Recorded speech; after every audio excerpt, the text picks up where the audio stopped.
You are vegetarian? Yes. And since when? Basically for the last 40 years. And what's the reason you became vegetarian? Well, I think because the idea that, well, to quote George Bernard Shaw, animals are my friends and I don't eat my friends. Mm-hmm. And that's basically it. Well, you know, I mean, just as I wouldn't particularly like someone to kill and eat me, I don't think any being wants to be slaughtered and killed and eaten. Mm-hmm. And especially considering the manner in which animals are killed in this day and age, the terror and trauma that they go through in the process. How can we sit down and eat them? Yeah. Yeah. And of course in Tibetan Buddhism we are taught that all beings have been our mothers. And really, if you really believe what you're saying, then how can you sit down and eat your mother?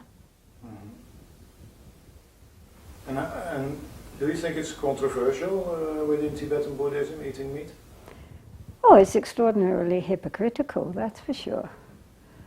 In Tibet, they had an excuse insofar as it was a very high climate and there really wasn't much growing, and especially for the nomads, it would be very difficult to cultivate. So there, the only thing which was available to be eaten was the barley flour, the tsampa, and the meat and products from the milk, from the tree, the female yak.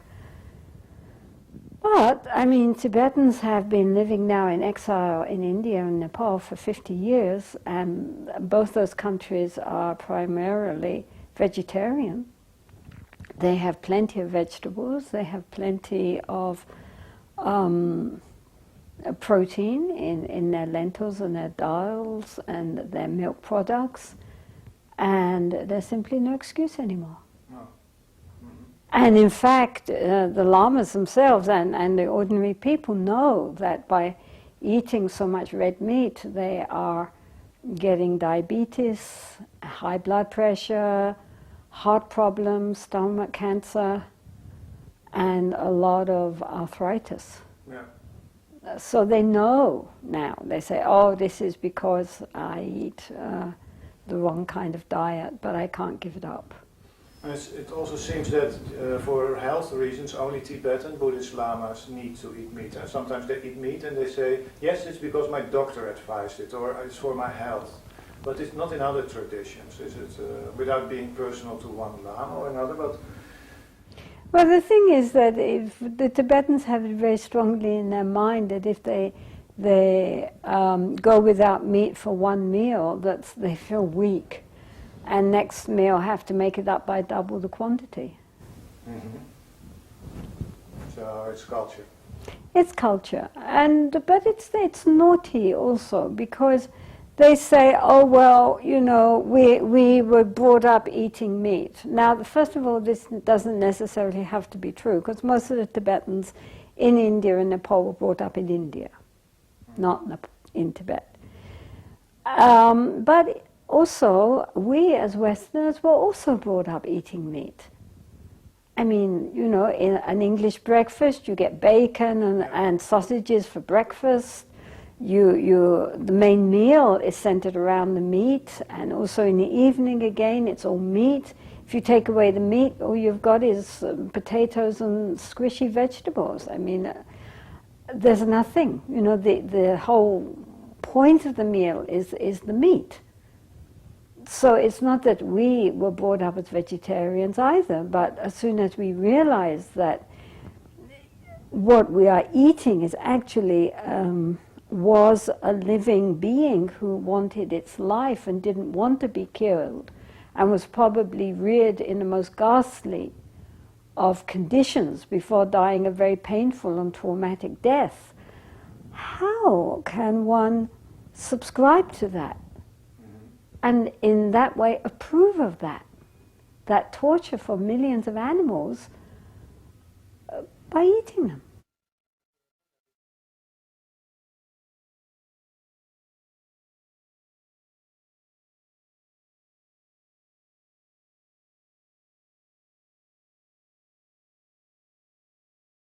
Buddha didn't forbid eating meat. Well, the point was that the Buddha at the time, he and his monks were all on alms round. They were supposed to go without any discrimination. You could say to the lay people, look, I don't eat this and I'm not eating that. You ate whatever was given you without discrimination. For example, in the sutras there's a description of a leper offering a meal to one of the monks, and one of his fingers fell into the bowl, and the monk ate it because he was non-discriminating. And so the rule was made that if you didn't kill the animal yourself, you didn't request it to be killed for you, and you are not aware that it was killed on your behalf, then karmically you are pure, because you were just wandering around through the villages collecting whatever people happen to want to put in your begging bowl. But in a situation where actually you are in charge of what you can eat, and you go into butcher shops and you buy meat, then in a way the very fact that you're buying it is saying that you are subscribing to the whole culture which rears meat to be killed for consumption.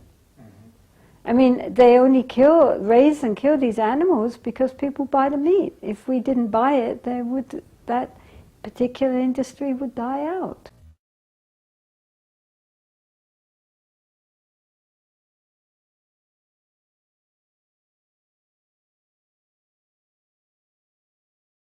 Nowadays, it has been noticeable that in India, the first Tibetans to become vegetarians were usually the nuns, the nunneries. And then recently some of the very large monasteries in the south of India have become vegetarian, at least within the monastery. I'm not saying what the meat monks eat when they go out. But as a result, I mean, this must mean if you've got a monastery with, say, 8,000 monks, how many animals would be killed, especially for like New Year celebrations and special occasions, who now are no longer slaughtered for the sake of the monastery. I mean, it's an enormous difference. And there are also youth organization who is against meat eating, who have these sort of horror documentaries of what actually happens, especially in the West, to animals and how they're actually reared in the dreadful conditions they're reared in, and then how they're actually slaughtered and their fear and terror. And so this is being taken around when there are big gatherings of Tibetans for any special functions. They show these DVDs, and that does have an effect on the people, because often people just haven't thought about it. Mm-hmm. And when they think about it, then they can say, oh, you know. And of course certain High Lamas themselves are vegetarian. His Holiness the Gyawan Drukpa, head of my tradition, and His Holiness the Gyawa Kamapa, head of the Karma-Kagyu tradition, they are both vegetarian. And they encourage people that even if they cannot become completely vegetarian, at least they should eat less meat, and they should only try to eat at certain meals in the day or certain days of the week, etc. At least they should be able to cut down.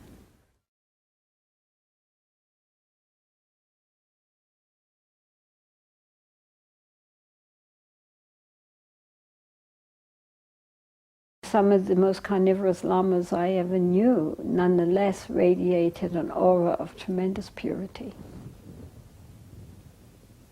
And I'm a vegetarian. You know, I'm not defending meat eating. But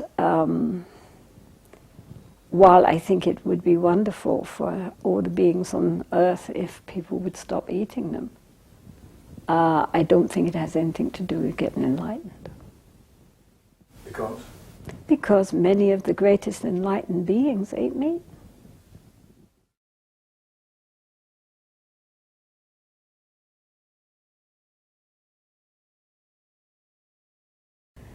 The point with vegetarianism is that in this modern day and age where food is so easily obtained, there doesn't seem to me to be too much excuse to eat any kind of food which has caused pain to another being. I mean, it doesn't seem to fit in with our whole idea on compassion and bodhicitta. Does it?